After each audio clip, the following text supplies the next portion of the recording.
Well, hello there, everybody. Hey, Brian. It looks like we're live, Pete. We are live on Facebook Live and LinkedIn Live. It's the beauty of live streaming. For those of you who are just scrolling through your social media posts right now and are like, hey, someone's live, I think I'll check on it and see what's going on. Brian, what you wearing tonight, buddy? That fires me up. Oh man, I'm all fired up about our University of Florida Fighting Gators. I thought when I saw you today, University of Florida, and we say go Gators. It's been a fun year to watch Gator football, despite the fact that COVID has wrecked sporting goods everywhere. Yeah, wrecked sporting goods stores. Taking a huge hit. Yeah. I thought you were wearing it because, believe it or not, Gator basketball started tonight as well. I know college basketball is off to a crazy start because of COVID. So I think the Gators had their first few games pushed back. So, yeah. But let's go ahead and get started, man. We've got a jam-packed full hour. If you are just joining us either on the podcast, on the recorded, or if you're watching us live on Facebook and LinkedIn, I'm Pete. This is Brian, and this is our opening theme song.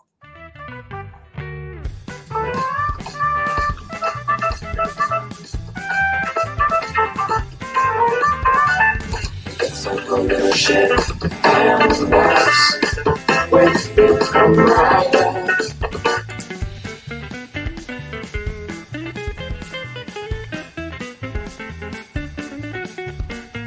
And now here are your hosts, like a Brian Vaggie. Hey, here we are. There's my buddy Brian Vaggie, enjoying a nice Chick-fil-A beverage, not a sponsor. Not a sponsor. We should be Zaxby's. I love Chick-fil-A and I love Zaxby's. I just really miss Zaxby's. Let me tell you what you probably don't have in Denver, Colorado: Guthrie's. Do you have a Guthrie's? Oh, I have a You have a Raising Cane's. Yes, we love Raising Cane's. Okay. Do you have a Foosackly's? No, I don't know. Fushnickens.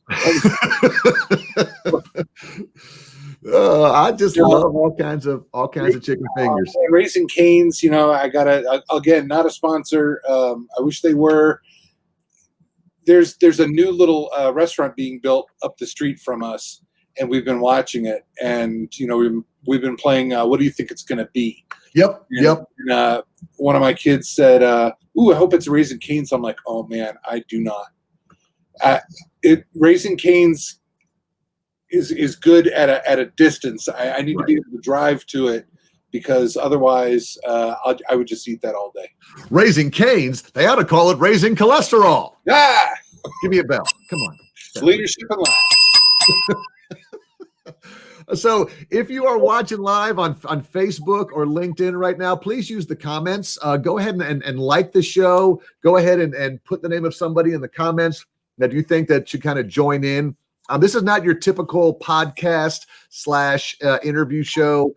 Those are great out there, the ones where they bring people in and kind of interview and talk about stuff. Me and Brian like to talk about current events, unless it involves politics or things like that. Talk about some good stories and just kind of share some tips about things with you all today. So Brian's going to get us started with a segment we call Leading Off with Brian. So let me get his theme music up, and we'll get started.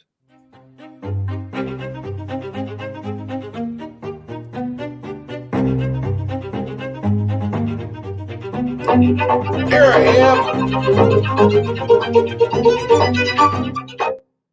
Love it. Yeah. Love it. Something a little different. See, you had a little guy that was doing 4 check marks, and checking off your stuff. And I like the strings too. I was like, that gives you kind of like a serious, you're like, just listen to the first 10 seconds.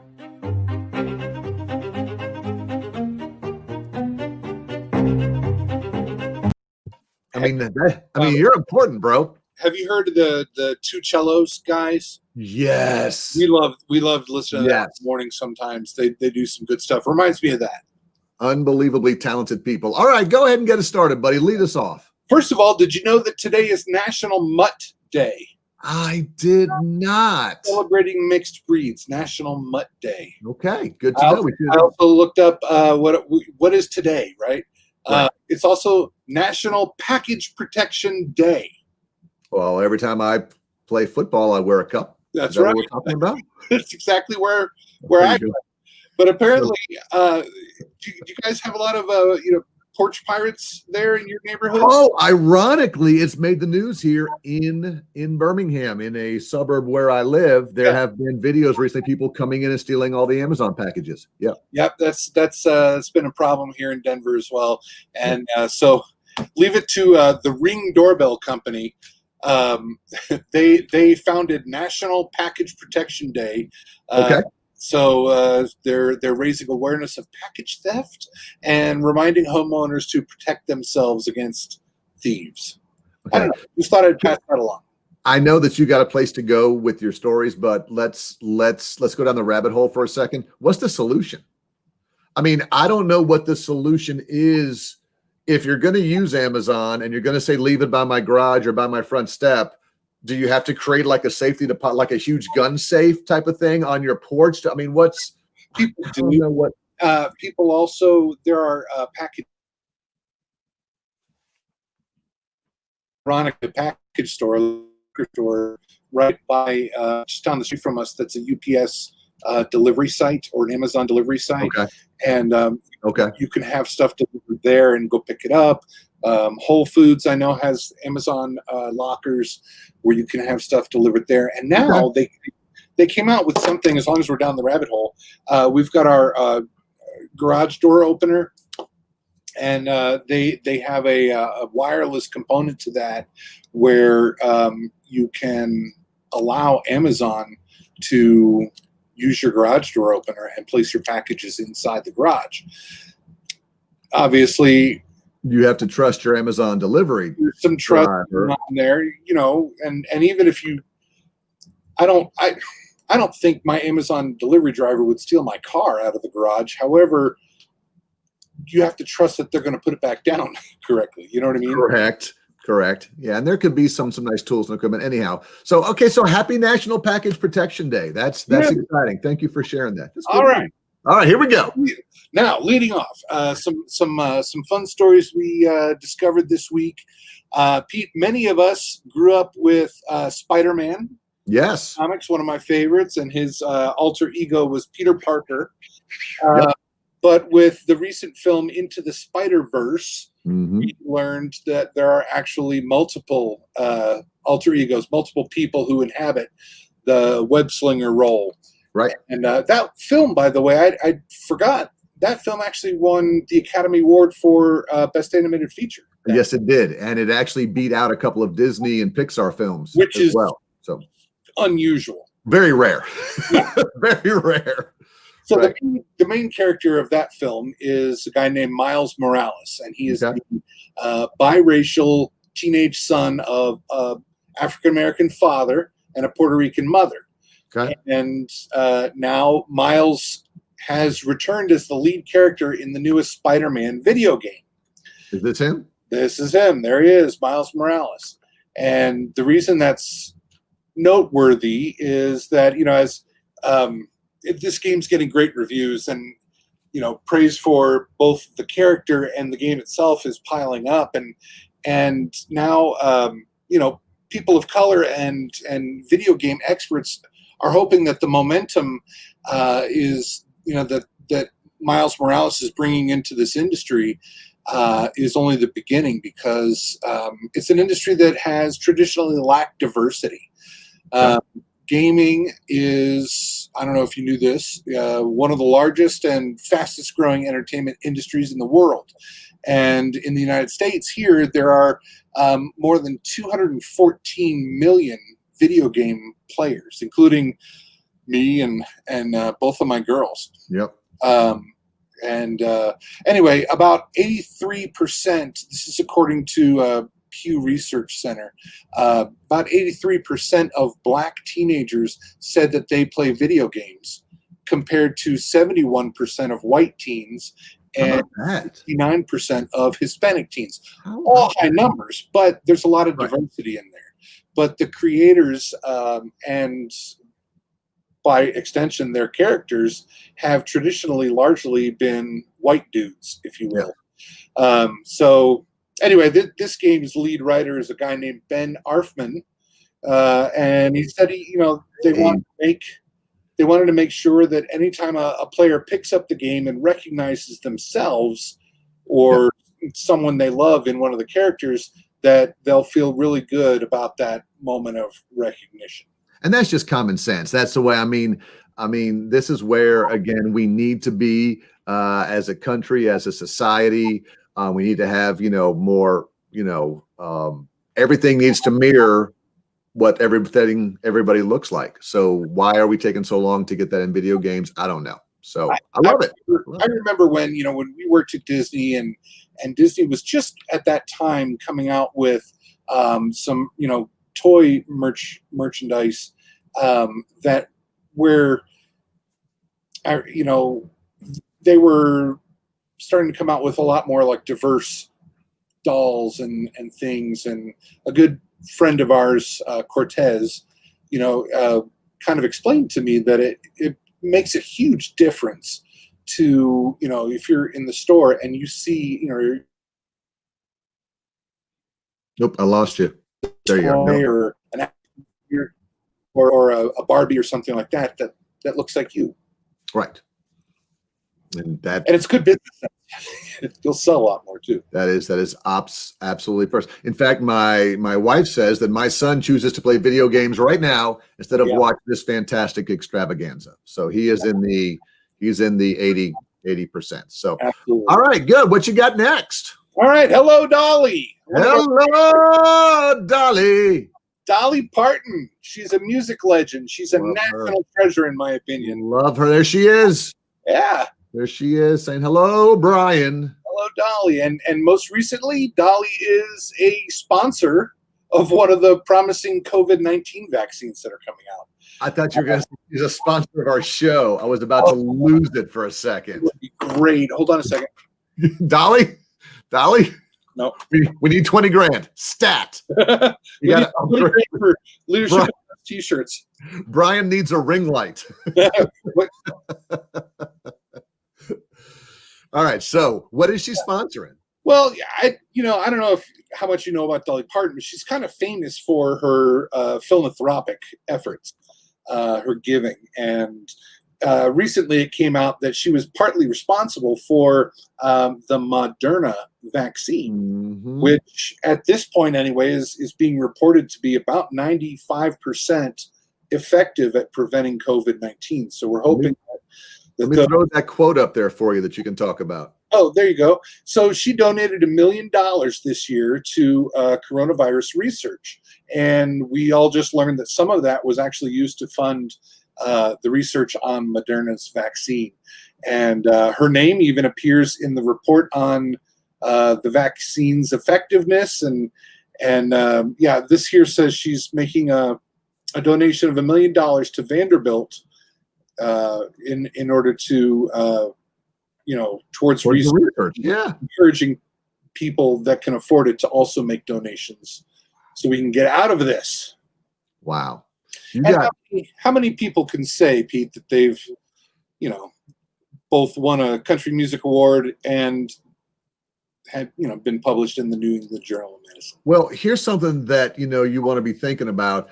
To more that is given, more is expected, that type of thing. And so, a lot of times we look at celebrities and people who have lots of money and we say, well, good, they should be. If you're making $20 million or $80 million, you should be giving $1 million away and all that. But they don't have to do it any more than people who make $30,000 a year have to give away 30 or 300, so it's still a large part. But the fact, to me, from a leadership perspective, that she chose to give it to research for what's happening right now, it's pretty cool. Yeah, it's pretty cool. I like that a lot. Direct and intentional. We talk about intentionality a lot in leadership, and I think that applies here. Yeah. And again, there's two different versions of the vaccine coming out, and my wife does some marketing for a hospital, and so she's already on the understanding that this stuff is going to end up being approved. So thank you, Dolly. And as a sidebar, guess who's going to Dollywood this weekend? Nobody, right? Because because nobody's going to theme parks in the middle of COVID. Oh. Who would do that? Me, because I'm an idiot. No, So, we may or may not be going, but we are going to take a short little road trip, socially distanced road trip this weekend, and we might pop. We'll see. But if you've never been to her theme park, as you and I have the Disney background, it is incredibly well themed there in Pigeon Forge, Tennessee, and the people who work there are just super nice. So as far as theme parks go, Dollywood is really, really good. That's what I've heard. Now I'm looking forward to your report. Absolutely. If I go, and I'm looking forward to you traveling out here and us doing a show live from Dollywood, since she's soon going to be a sponsor of the show after your phone call. So let's talk about baseball. Yeah, you've heard the old saying, when life gives you lemons, you make lemonade. Check. And so that's my my kind of weak segue into meeting 12-year-old Tommy Romberg. When life gave him fallen trees, he turned them into baseball bats. Stop it. His community. So here he is. Here we're seeing a picture of him with some of the baseball bats that he's created. And when I say created, I mean he didn't just come up with the idea, but he makes these. So after, I don't know if you remember this, but after a powerful windstorm tore through Iowa, and his town is Mount Vernon, Iowa, back in August. Home of George Washington. What's that? I said the home of George Washington. No, that's Mount Vernon, Virginia. But Mount Vernon, Iowa is a little bit more, probably has more corn. Anyway, Tommy decided to use some of the fallen trees and branches from the storm in order to design, make, and then sell more than 200 baseball bats. So at first, Tommy used his grandfather's whittling tools and then some sandpaper to own each piece. Okay. It's taken forever, but actually the demand for his bats has now grown, and he's graduated to a lathe, which we just saw. Oh, there. Yeah. Look at him go there. That is not, he's not using an old time whittle there. He's lathing. Mm-hmm. So Tommy, he donates the proceeds to a fund to help victims of the storm, and he's got more than 600 people interested in buying more back orders. So these bats, they can't be used to play baseball because the wood would crack because it dries over time. But they're a very thoughtful and helpful way to help out in his community. I absolutely. How do you find? Don't answer this, but I mean, I love not how do you find, but I love that you find constant stories about young people who are acting in leadership roles, mostly servant leadership roles too, and that's something I think we all can agree is a great thing. I'll tell you, I'm drawn to those. I know you said don't answer it, but here I am anyway. I am drawn to those because I feel like there are more of them. I think kids, kids can lead a lot better than adults sometimes these days. Absolutely great lesson. So great, man. I love those. Thanks for getting us started today. Leading off with Brian, we talked, and what I tried to do, buddy, I tried to go with one theme for your little supers. So I'm like, well, there's the Bat Boy. I do something on Batman and Spiderman. And then I'm like, what do I do for Dolly Parton? Like, she's battling COVID and I couldn't get them all to work. And so I just didn't do that. But I was trying to make something witty with all of your titles. Well, but I did a horrible job with it. No, you did not. Yeah, we did not. So, all right, let's talk about the leadership article of the week.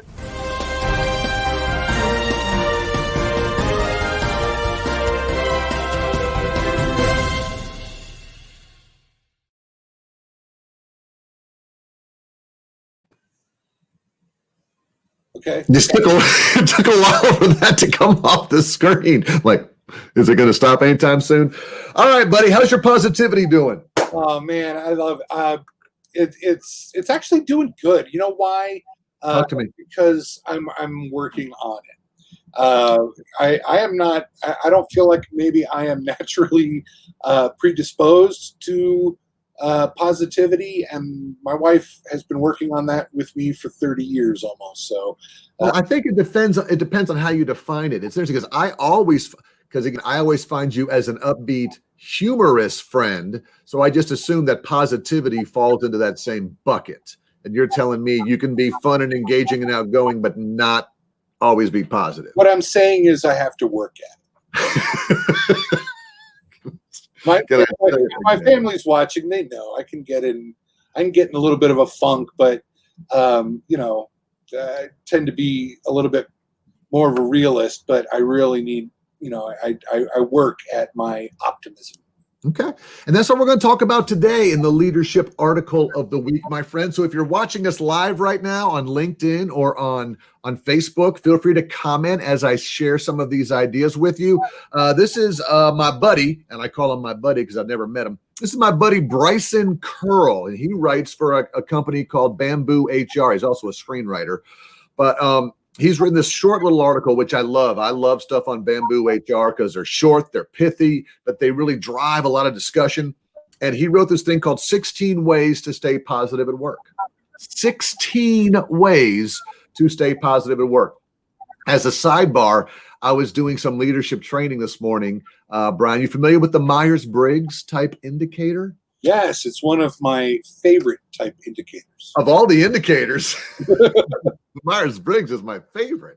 Yes. So I was doing something this morning for a group, and it was funny. We weren't even talking engagement or positivity, but it's always interesting to hear a couple of people say things like, when I say like, how close are you to retirement? And they're like, well, I'm at work, but I've actually retired while I'm here. I'm just, going through the motions, and some people say, I don't have any energy until 11 o'clock. And, I don't like, so this whole idea of positivity is important to us, especially as leaders, because people are going to model our behavior. People are going to look to their managers, supervisors, leaders, and see how they're handling stuff, especially right now. And they're going to model kind of the same behavior. So I'm going to walk through, not all 16. We may make this a series over time, but I'm going to walk through this. Here's what he has to say. He says, having a positive attitude, Brian. So I'm actually going to talk to you since you're actually working on this right now. I'm listening. I should move the camera over this so I can look right at it. Brian, having a positive attitude isn't as simple as ignoring the bad things or gritting your teeth with a smile. That can come off as inauthentic and even naive at times. Plus, ignoring the bad can get you into more trouble. Positivity is more like optimistic realism. Optimistic realism, where you recognize the bad and you recognize the negative, but you still choose to focus on the good. You're going to take meaningful action. It's like eliminating the negativity bias. I know there's bad things going on. I know that schedules are weird. I know that people are losing jobs. I know that there's healthcare problems. So I don't have my head in the sand, but I still want to be positive and find some good. Here's a great example. I was speaking at a conference yesterday, and it was half hybrid and half virtual. So I was in a room on a stage with a bunch of Alabama educators, and we were also streaming it live. And I was talking to the person who was in charge, and she said, well, yes, one of the good things, she's like, it feels weird to say this.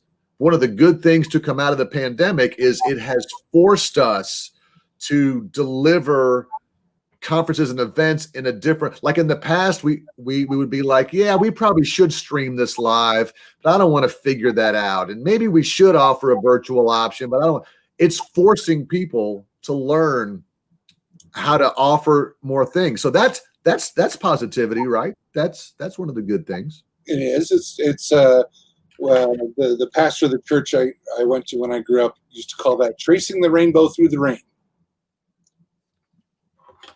Dude, trademark that right now. No, yeah, that's yours. That was called that. Dude, that's your next book. Trademark that. That's your next book. Trademark right now. I'm calling it copyright. Brian traces the rainbow through the rainbow through the rain. All right, here we go. If you're playing along at home and you're watching with us, here are These are in no particular order, but here's a few of the things that he says that what a positive attitude looks like to others. Number one, buddy, develop a solid morning routine. You don't have to be a morning person to get the day off to a good start. You may not want to go jogging while listening to upbeat music. You may not want to cook a big breakfast. Maybe the routine is a warm shower, some Pop-Tarts, a podcast, whatever puts you in a good mood.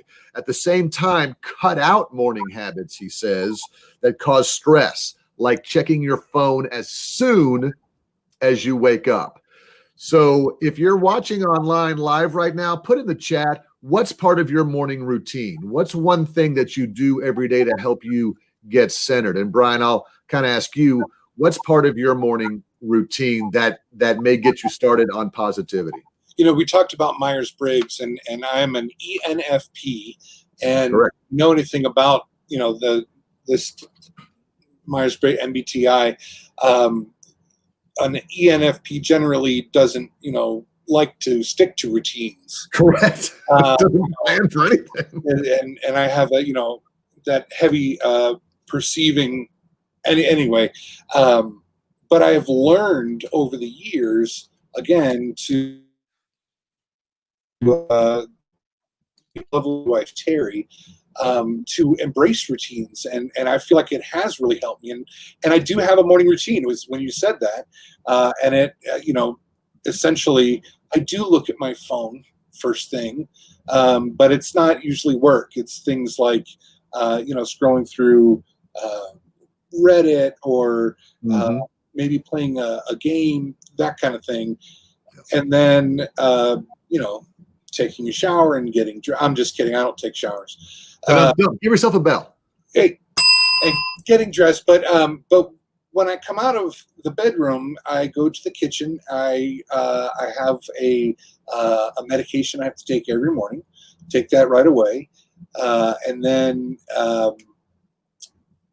make Little blue pill. What's that? What's that? Make a cup of coffee. Okay. What'd you think I said? I said little blue pill. Go ahead. It is a little blue pill. It's a little blue pill, but it's for my thyroid. Okay. In fact, all right, sidebar, since you said that. We're standing at a CVS about to refill the medication. I don't mind telling you, it's called levothyroxine, and it's like it's a thyroid med. Okay. Anyway, but it is literally a little blue pill. And so my wife, very loudly while we're standing in line, is like, I think all we need to pick up here today is your little blue pills. Terry. So I had to explain why that. Anyway, dude, I'd be like one of them little gophers. If I was in seat, I'd be like, pop back down. Yeah. Yeah. Yeah, for all the young kids who are watching, who have no idea why we have 13-year-old sense of humor, it's okay. So here's the point. What you're doing is good. And I think from a positivity perspective, getting into some type of morning routine, whether it's, you know, watching the sun come up, if you're getting up, putting on the Weather Channel, getting yourself listening to podcasts on the way, maybe you read the Bible in the morning, whatever you do, he's saying that, you know, positivity, the more that you know, get a routine going, the more that you'll feel better about that. Oh, Terry says you are welcome. Okay. Good job. Number 2, he says, practice gratitude.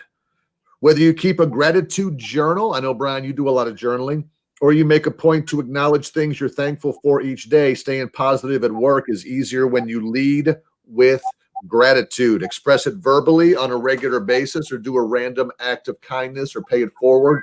Again, if you want to be positive at work, you know, when you're on your way through the Chick-fil-A, again, hashtag soon to be a sponsor, or coming through, you know, maybe you buy for the person behind you. Maybe you thank somebody for doing something. Maybe you know, so there's all types of things. And I find myself trying to do this. You talk about trying to be positive, trying to practice gratitude, because the first things we do as humans with our negativity bias is, oh, I got to get my car outside and it's cold and it's not in the garage. Oh, I can't believe that the stereo isn't working today. Why didn't they clean these rows of all the snow on my way in? Look at that long line for Starbucks. Now I can't have my coffee. Instead, you know, so we don't have gratitude. We just start. So of course we're not going to be positive when we get in the workplace. How do you do with positivity? Anything good there? This is another one that I work on. I endeavor to be better at this because I can get into my own head. I think a lot of us do this, Pete. We were talking about driving to work. And, once I noticed that I'm late to work and I got stopped by a couple of red lights. Oh my gosh, every single light that I hit is red. Why is this happening? Yeah. Why am I always behind this guy who Yeah. drives slow in the fast lane? It can take you out of your gratitude mindset right away. So, like I said before, I feel like I have to be intentional about it. And yes, and that's a great word. And is to be intentional. And you froze again, so I'm going to be intentional.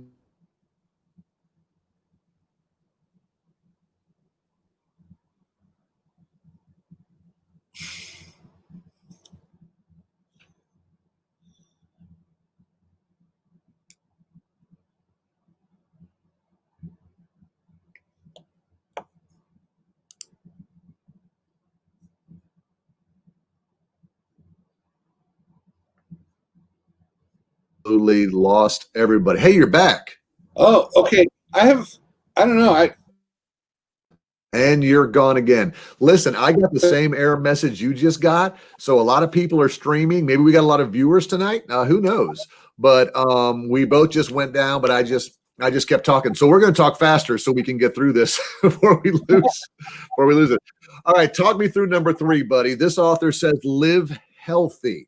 So I know what the facts say.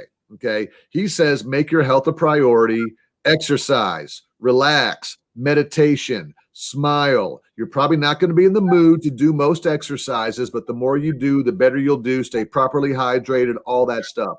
Listen, I've read the studies. I know that sugar gives you highs and lows. I know that Coke Zeros make you go up and down. I know all that stuff.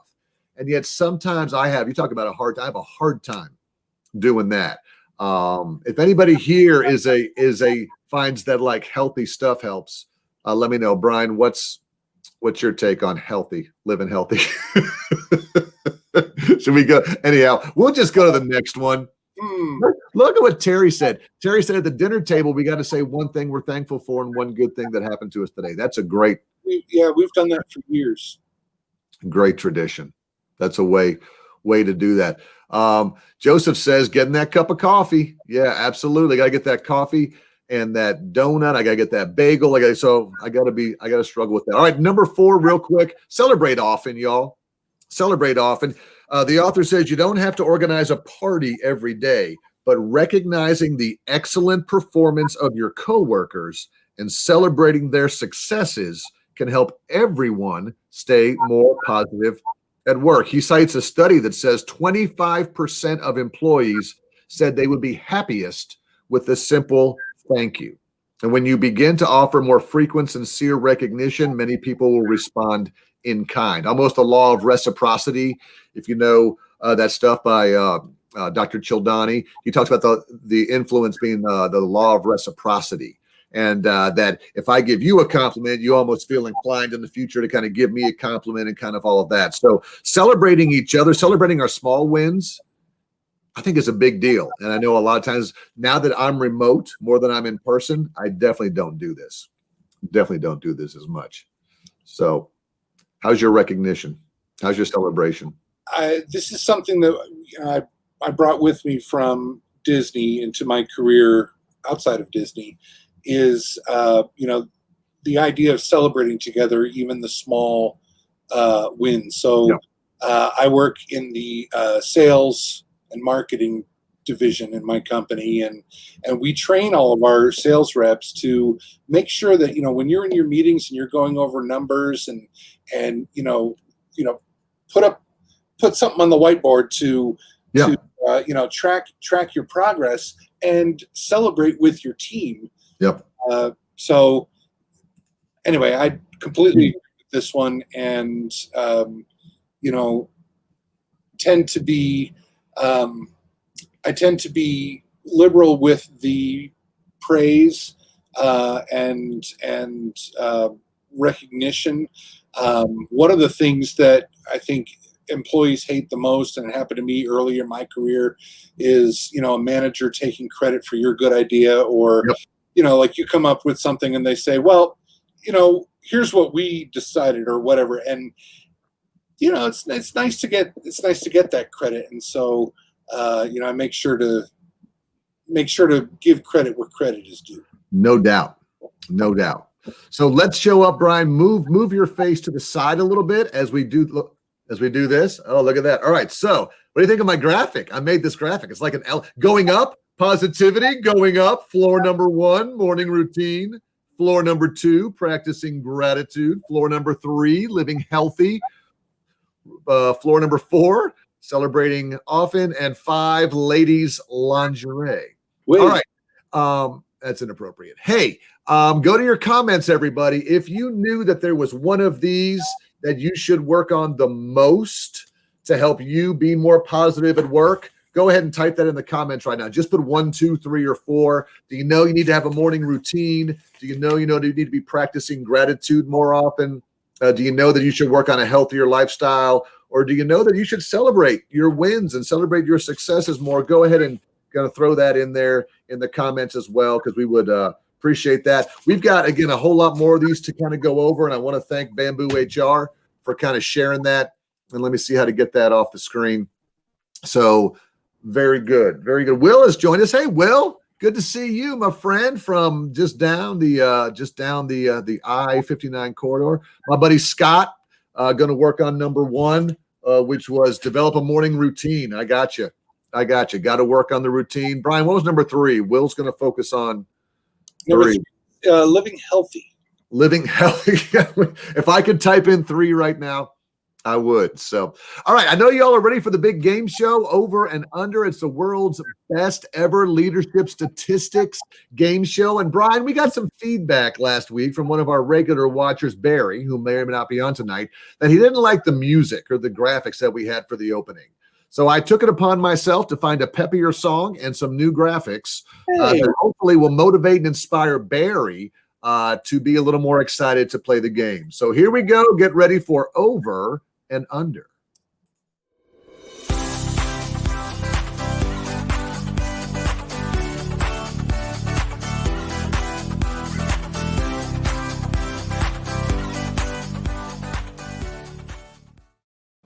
I love it. Huh? See, it's a game show, and I'm showing a game that you can play. Yeah. Unless you're in Alabama and it's illegal. But everywhere else you can play. So there you go. So let's get Over and Under. As I always tell you, Brian, we're 37 minutes in, and most people are like, I don't like the first 37 minutes. I'm waiting for the game, as my daughter probably is right now. So here we go, buddy. All right. Over Under. So yeah, we want you to play along, everybody. Go ahead and type your answers into the chat. That is so much better. Here we go.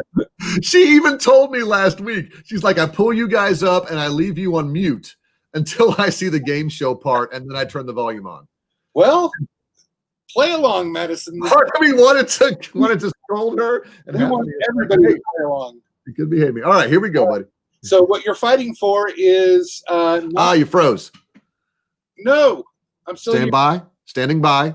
Still here. Go, no go for the game. Still here. Brian is a go. I'm still no go. Go. Do you hear me? I'm here. Okay. Now you're frozen. I'm back now. Am I back? You're back. We're back. Oh, man. We don't want to mess up Over Under. Okay. So like I was saying, please go ahead and chat in your answers. And here we go. So we're continuing our journey into 15.5's workplace report and building off of last week's workplace trends.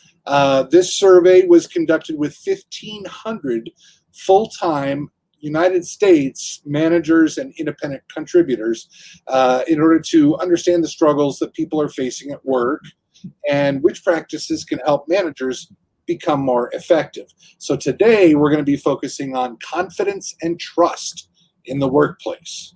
Okay. All right. So let's get right into it. We'll start off with what I think is probably going to be an easy one. Trying to get 3 out of 3. If you get 3 out of 3, you'll get a complimentary Leadership and Laughs branded Yankee candle. It says Leadership and Laughs on the front with a picture of Brian and I. You get 3 out of 3. That's amazing. Oh, no, I'm being told we don't have those. Is there a wax shortage? What you're fighting for is this. You're fighting for a bell, and that's not a digital sound effect. I literally a little school bell. You're putting effort into that. They should appreciate that. So we'll start off here with what I think is going to be an easy one, and that is this: what percentage of managers said they want more managerial and leadership training than they're currently getting? They want more manager training. Is it over or under 70%? I had 75% in my head. So I'm going to take the over, although you're throwing me off with the whole, it's a trick question because you're like, it's going to be an easy one. So a lot of times you do that just to kind of stick it to me. I'm around. But here is what my brain says. I say it's more because I think that today's leaders and managers, as this survey was done, are dealing with more change. They're dealing with more remote leaders. They're dealing with emotional issues that employees are having.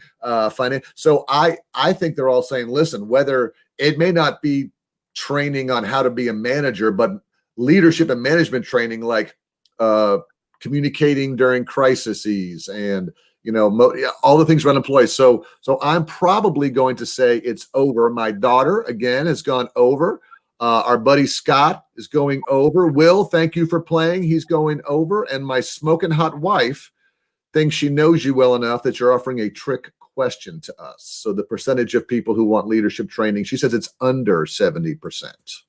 And your smoking hot wife does know me well enough to know that I would. However, in this case, it is over. So we're going to give the bell to Madison, who is the first one to say over. It's actually 79%. Nearly 80% of managers are, like you said, thirsty for more leadership training. Yeah. Yeah. So again, Scott, Will, everybody else who's out there, get with your local organizations, get with your HR team, get with your training and development people and say, hey, we're yearning for this. What can you offer us? Absolutely. All right, good. 1 for 1. Let's go. Right, 1 for 1. So now we're going to take that and kind of weave it into this. What percentage of managers said that they think their direct reports withhold sensitive information from them? What percentage of managers said they think their direct reports withhold sensitive information from them? Is it over or under 40%? Okay. It is clearly over, and here is why. I am a manager.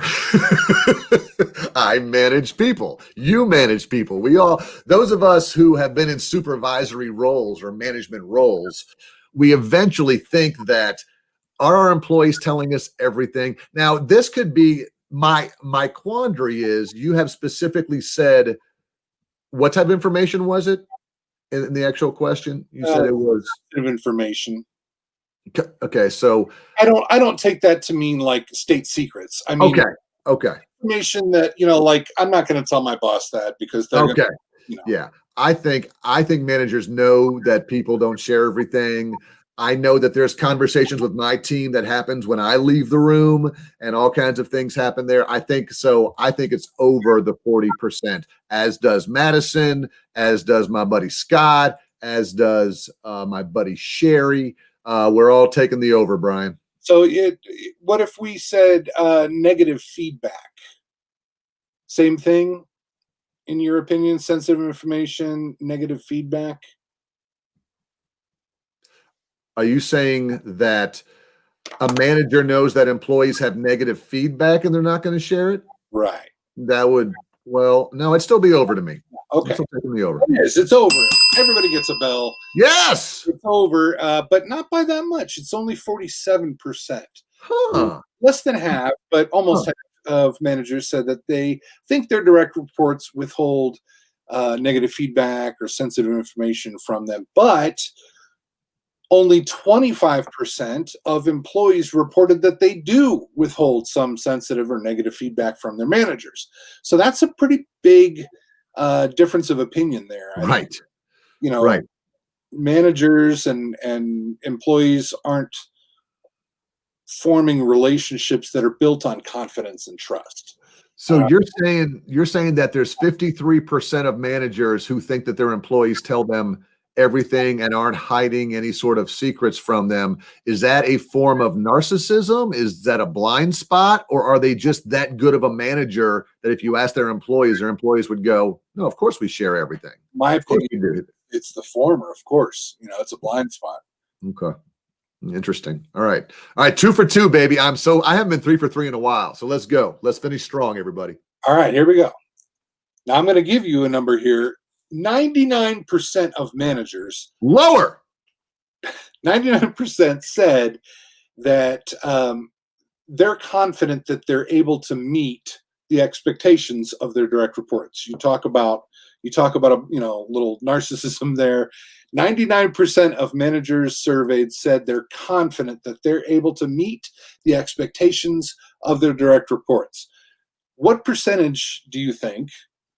What percentage of employees said that they believe they could do a better job than their manager? Over or under 59%? Well, the answer is obviously 1% because 99 are doing okay. Is it over or under? Yeah, no. I know. Yeah. Is it over or under 59% of employees think they can do their boss's job better than their boss is doing it? Right. I'm going to go. There's no way you would go over 3 times in a row, but my heart tells me to go over. I think it's just, it's almost a natural feeling when you look at your supervisor to find the flaws or to find the mistakes that they make or to find at the time that they don't communicate or to find the time that they don't go to bat for you and to just look at your supervisor and go, I could clearly do your job better. Because I don't think we're looking at the technical skills. Maybe I can't do the technical skills of my boss, but as far as the leadership skills, I would communicate more. I would be more open. I would be more transparent. So I think that it's over 59%, as does Sherry, as does Will, as does Scott, and Madison, unbelievably, taking the under on this. And our fellow Gator friend, Amy Summers, watching from New York City, from Manhattan, giving us a go Gators for that tonight. Joseph also taking the under. Interesting. Interesting, my buddy Joseph. All right, let's hear it. Okay. And I like what Will just said. If you want to throw that up there, Will says the trick here is, would they want the job? Yeah. I think some of them would not, because the answer is under. Giving the bell to Madison and Joseph. Under. And Will. What's the percent? Actually, 48%, nearly half of employees said they could do a better job than their boss at their boss's job. And still, that's kind of still a lot. And if you take into consideration that 32% of employees said they would be relieved to learn their manager was leaving. That's a third. A third of employees surveyed said, "Oh yeah, if my manager was leaving, I'd be happy." And 40% said they're not fully confident in their manager's ability to lead. So it becomes clear that we have some trust issues in the workplace, and I don't know how, without trust in the workplace, right? How can employees feel supported by their manager? You're 100% correct, and those numbers kind of tie out with that, kind of tie in with that. I mean, there's if the boss, the leader, the supervisor is not doing the 2 basic functions of trust and respect, creating that in the workplace, being transparent, then all those numbers are going to be higher than expected. So, but you're right. I think Will had a great point there. A lot of the people may have said, I know I can do the job better. I don't want the job, but I know I can I can do it better. And of course, my daughter, happy to let us know. Yeah, 3 bells for you, Madison. All right, Brian, nice job. We got one more segment. It's called the Daily Disney, where Brian and I talk about Disney. And again, we re-upped with a little bit of music because people were saying we're cracking on our music. So, Brian, you haven't even seen this yet. You might not like this one. Let's take a look.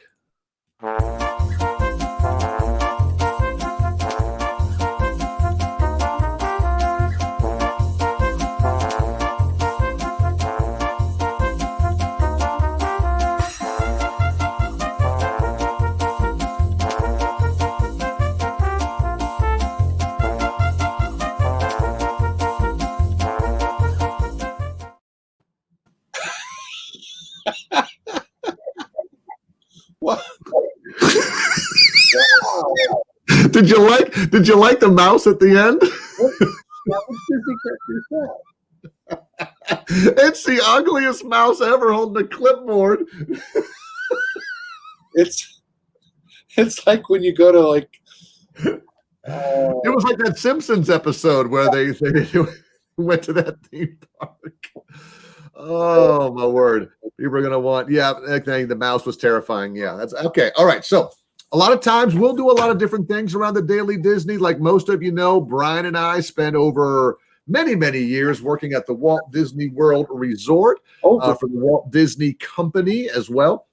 And what we like to do is take about 5 minutes towards the end of our live stream and our podcast and say, this is how Disney does it. Now, a lot of people don't like Disney, Brian. They may say they're not doing it right. But I'll tell you, the lessons we learn from Disney around leadership, customer service, employee engagement, second to none. And I know almost everybody who has worked there has taken that with them into their next career. So I sort of view this as everybody who worked at Disney and moved on is almost making the world a better place or making organizations a better place with their focus on engagement, customer service, and leadership, buddy. And that's where we're going today. Let's spend a few minutes talking about Disney's great leader strategies. There are 13 of these, buddy, 13. And we're going to focus on number 6, which is on the ticker below. Brian, what is number 6? No, you should probably wait until it comes back around a second time. So for the Daily Disney, Disney's great leader strategies, number 6 is explore, probe, and know what is going on in your organization, and then act upon that information. Well done. You had that memorized. That's incredible. So here's the thing about this one. A lot of organizations, when they train their leaders, they'll say, hey, know what's going on, know the behind the scenes. But Disney makes a point to say, yes, you need to know what's going on, but then what are you going to do about it? How are you going to act on that? And so we've got all these sub-bullet points and these leader strategies that were taught to us and trained to us in leadership roles. And again, with Brian and I both working at the Disney University, we shared all these little things. So here's some sub-points, and you can agree or disagree or tell me what you do. But here's what this one means. It means you can't work in a silo as a leader. For example, I work in local government, and we've got a training department and a testing department and an employee relations department and a compensation department and an IT department. I can't go to work every day as a leader and go, I'm in training. That's all I do. I know everything about training. A good leader knows what's going on in all aspects. You don't got to be knee deep in the hoopla, AKA Starship, but you do need to have a pretty good idea, generalization of what's going on. So, Brian, here's a few of the sub bullets for you. Everyone should be equal from an opinion standpoint and have access to management at all levels. Now, here's my 2 cents on this one. Number 1, Walt Disney once said, as we talked about in one of his quotes, I'll take good ideas from anybody. If the janitor has a good idea, I'll take it. So his point was, part of knowing what's going on in your organization is getting feedback from everybody. But this also says everyone should have access to management at all levels. This is not happening where I work in local government because certain areas like police and fire are very hierarchical. It's very much, up the chain of command. So you really don't go around that. So the lieutenant needs to know what the sergeants are doing, and the battalion chiefs need to know what the lieutenant, but it's kind of all through there. Disney taught us kind of to say everyone's opinion is equal. Everyone can share what they want because we're all looking out for the good of the organization. Any thoughts on that one? Nope. Good. Todd's here. Todd, thanks for joining us and appreciating the Starship reference. Number 2, Brian, when it comes to this particular one, no, you're not isolating yourself within the organization. You can't know what's going on, like I said, if you are the person who stays in your office all day, is stuck in there, doesn't do anything. So if you really want to know what's going on in your organization, like all leaders should, you got to get out there. You got to, if I may pull up the next one, walk your cast and guest areas every day as you come in to work. So for example, when I worked at the resort hotel at Port Orleans, there was an employee entrance. You come in the back of the hotel right into the front desk. But we were always trained, yes, you can do that, but on a regular basis, you should walk around and walk through the main lobby and take a walk through the restaurant area and out by the pool and then come back. Now, a lot of times you had a chance during the day to do that, but if you were swamped in the back, because what you want to do is you want to hear what the cast members are saying, you want to overhear what the guests are saying. That's how you know what's going on in the organization. Management by walking around. Very simple. Thank you, Tom Peters. And the last one that goes through this is follow through on ideas and concerns that people share with you. This, again, is Leadership 101. This goes into the act upon the information. We can take remember the whole Jerry Seinfeld? Anybody can take a reservation. I'm taking reservation. It's the delivering. I think that's how it went, wasn't it? Anybody can take. Oh, it's holding. It's holding the reservation. It's holding the reservation. So it's the same thing. We can take feedback from guests and we can take feedback from cast members. We can take feedback, but if I just go back to myself and don't act upon it, don't share it, don't do anything, that's not a leadership trait. A leadership trait is kind of acting on that right away. Oh, so again, he also talks about, or we talk about power listening. That's a big one when it comes into this. And one more that's on here, which ties into what you talked about today. The very bottom one under this leadership strategy, learn the truth. Yeah. Learn the truth. What aren't your employees telling you? What are they not sharing with you? I can't act upon things in the organization if I don't know the truth. Fix it. So, absolutely. Will says I must get up and take a walk in the park often. Yeah. He works for, Parks and Recreation, and he goes out to his city parks and stuff and walks around and hears people if they're complaining about the swings being rusty or if the ball fields don't look good. He may not know that unless he's out there and doing that. So, yep, Todd, follow through, man. I agree. Follow through. It's much more important to do that while you're taking the information in. So there you go. That's the Daily Disney for today. And just for fun, because I know you all loved it, we will close the Daily Disney with the video again.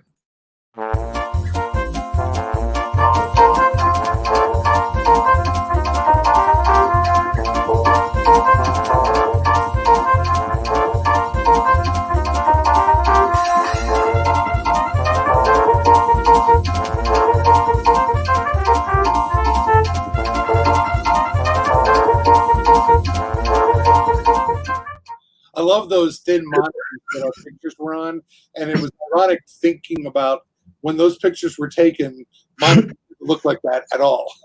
Monitors had like this huge, you had to lift it up. Yeah.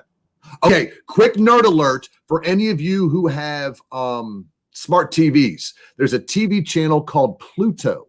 Pluto. Have you heard of this, Brian? I have Pluto TV. It has free channels. Madison, if you're listening, turn the audio up. It has free channels, and one of them is they just started a Bob Barker Classic Years, The Price is Right, 24-hour channel. And so you can watch The Price is Right episodes with the long from 1981 through 1996, 24 hours a day. And the reason I thought of that just now is because they had it's a 19-inch color television. And this thing, it's like with dual knobs and lighted stuff. And I'm like, by the way, ceiling fans back in the day, very expensive, $700 when ceiling fans and light kits first came out on The Price is Right back in the 80s. Wow. I don't remember them being that much. So anyhow, buddy, let me get our closing music up while you close us out with a Did You Know or something exciting you want to share? You want to hear something exciting? Maybe some good news, something motivational. I got one for you. Can you hear me over the music? I can. Can you hear me? Yes. All right. So several episodes ago on Leadership in Lab, we talked about 12 toys that were nominated for induction into the National Toy Hall of Fame. Do you remember I that? remember that. Well, the final class of 2020 is here, and here are the ones that were chosen. The winners are Sidewalk Chalk, Jenga, and something called Baby Nancy, which I don't know what that is, but Sidewalk Chalk and Jenga definitely would have gotten my vote, and they've been chosen from among all the contenders, and they will now be immortalized in the hallowed halls of the National Museum of Play in Rochester, New York. I didn't have a Baby Nancy, but I had a Baby Manson, and that was a whole different toy that I had. A baby. Baby Manson? No? Charles Manson?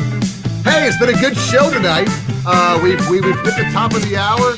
So thanks for being with us. Tell your friends every Wednesday night. We like to bring you some happy stories, some fun stories, and some laughs. From Birmingham, Pete says goodbay. And from Denver, Colorado, I'll close this out and say, hey, everybody go out there, just love the world. Others, pay it forward, and we'll see you next time on Leadership in Life.